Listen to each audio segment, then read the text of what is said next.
Today's video is about immigrants coming to a place called Ellis Island. Once a person decided that they were going to actually leave their home and come to the United States, they had to do a couple things first. They had to prepare their luggage, they had to make enough money to come to America, and they had to find their way to a port that would take them to a ship that could carry them here. Now, the voyage across the Atlantic was very grueling. For those who could not afford first or second class accommodations, they were forced to sleep on makeshift beds and crammed into tight spaces with thousands of other immigrants. Those people would sit and chat about what their futures had in store for them. Now, whether you were headed for Ellis Island, New York City, or New Orleans, or Baltimore, or Angel Island in California, upon their arrival, steerage passengers were quizzed, watched, poked, prodded, so inspectors could see if they would be a benefit to American society. Those that made it through the screening were free to begin their new lives in America, the land of opportunity. Let's first get the distinction between two words: emigrant and immigrant. An emigrant is a person who is leaving their home. An immigrant is a person who's coming to a new home.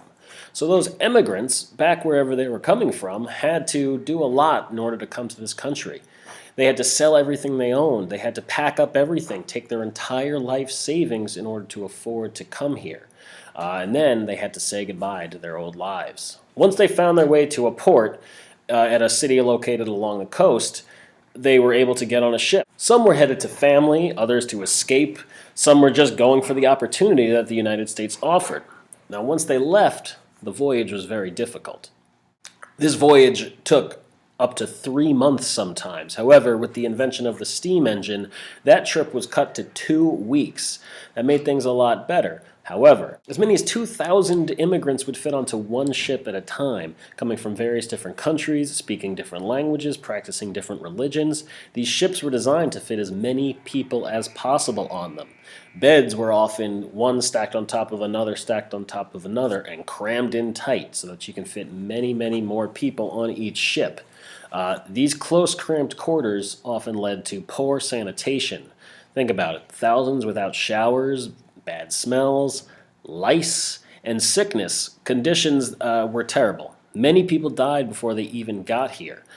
The food you were served, you'd be served on one gigantic long table, and you would be given a single cup. That cup would be filled with whatever they had on board at the time, usually some sort of porridge, which is that same stuff that Oliver wanted so much more of, but trust me, you would want so much less of. Now, where would they go? There were many locations at which immigrants would arrive. From 1910 to 1940, more than 1 million Asian immigrants arrived at Angel Island in San Francisco. But due to the quotas of the Chinese Exclusion Act, very few immigrants were allowed. Those that were allowed were forced to sit in waiting to be allowed into the country, often up for years. Now, there were many locations around the country, such as New Orleans, Baltimore, Galveston, Texas, and they all had immigration stations to process incomers. But the most prolific station was at Ellis Island in New York Harbor. Ellis Island opened up in 1892 in order to process the massive numbers of immigrants coming through. In fact, it processed 70% of all immigrants during the time period it was open. First and second class passengers were often inspected and processed on board and then let off the ship in a nicer part of where they were landing. However, steerage passengers, which was the vast majority, were led to Ellis Island. The first thing they would see, of course, would be the Statue of Liberty, which stood from 1886 just outside the Ellis Island drop-off point. It was the first thing that they would see. This became a symbol for freedom. This became the symbol for living a brand new life. This became the rallying point for the tired, the poor, and the tempest-tossed yearning to breathe free.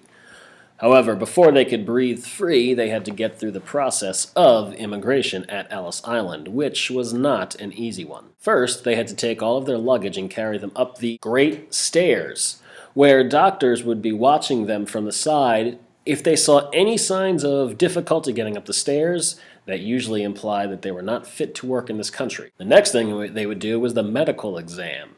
This would take on average 6 seconds and include multiple doctors scanning you, poking you, prodding you, lifting your arms, making sure that you are healthy enough to come to this country. And the final stage, of course, was the eye check. They would take what was called a button hook and use it to lift up your eyelids, checking for a certain disorder called trachoma, which was a type of eye disorder that could lead to blindness and was extremely contagious. Anyone found with any malady, anything that could be considered contagious, sickness, prevent them from working, those people would be marked with chalk, and there were symbols designed to say either this person needs to be tested more, this person has mental deficiencies, this person has physical deficiencies, these people either need to be tested more or deported. While only fewer than 1% of all immigrants that ever came through Ellis Island were rejected, the fear of rejection was even greater than being rejected sometimes. Everyone had spent their life savings coming to this country, and to have the idea that you might be forced to go back without any money being paid back to you was terrifying. These people constantly had to make sure that they were healthy. They'd hide limping legs. They would make sure to wear makeup to cover up anything that made them look like they were malnourished or sick. They wanted to make sure they got through. The fear was always there that they would be deported. Those that were approved moved on to a series of 29 questions. These 29 questions were quite basic. What's your name? What's your occupation? What's your final destination? Etc., etc. These questions pertain to their value here in the country. If everything went well, you were approved and could move on to the currency exchange and train line. I don't know why I'm pointing over here, but maybe I'll put a picture. You would move on to the currency and exchange line. If things didn't go well, of course, if you didn't pass those 29 questions appropriately, you would be deported. Of course, on the ship, most people became aware of what the questions were, and they would practice with one another. Even if they were telling the truth, they wanted to make sure they answered the questions exactly the way they should be answered. Another thing to note is that throughout this whole process of carrying your baggage upstairs, bringing your kids, making sure everything's where it needs to be, getting your eyes lifted up, it was very unpleasant, and it was crowded with thousands of other people going through the same process. So think about how confusing that must have been for these people, especially since they're in a land with big halls and people speaking hundreds of different languages and people shouting directions in a language they don't understand. There's signs up, but do you speak English? Do you read English? No. So these signs are this was a very confusing time for all people. If everything went well and you answered your questions properly, you passed a health test, you had a place to go and you bought your train ticket, you were on Ellis Island for an average of 3 to 5 hours. Once you were through the train and currency line, you were free. You were free to be an American. You could take advantage of the opportunities that the United States offered, but unfortunately with the good came the bad. Many Americans weren't ready or happy to have these poor, hungry, dark-skinned, weird language-speaking people. They didn't want them here in America. This led to something called xenophobia. Xenophobia is the fear of foreigners, and with that goes discrimination. People who look different are treated differently.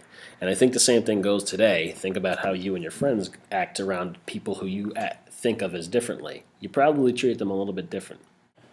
Now, just for some fun facts, between 1892 and 1924, 12 million immigrants were processed through Ellis Island. The first was a woman named Annie Moore. She was a 14-year-old traveling with her 2 brothers from Cork, Ireland. The officer who processed her gave her a $10 bill as the first person to come through. Annie later said that was the most money that she ever had in her life. The last person to come through was a Norwegian merchant named Arne Peterson, who came through in 1954. Throughout World War II, Ellis Island was used as a German prisoner of war camp.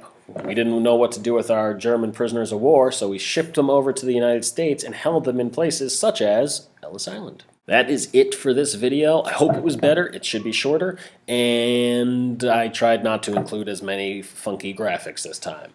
If you're not happy with the video, please feel free to leave comments down below. Thank you.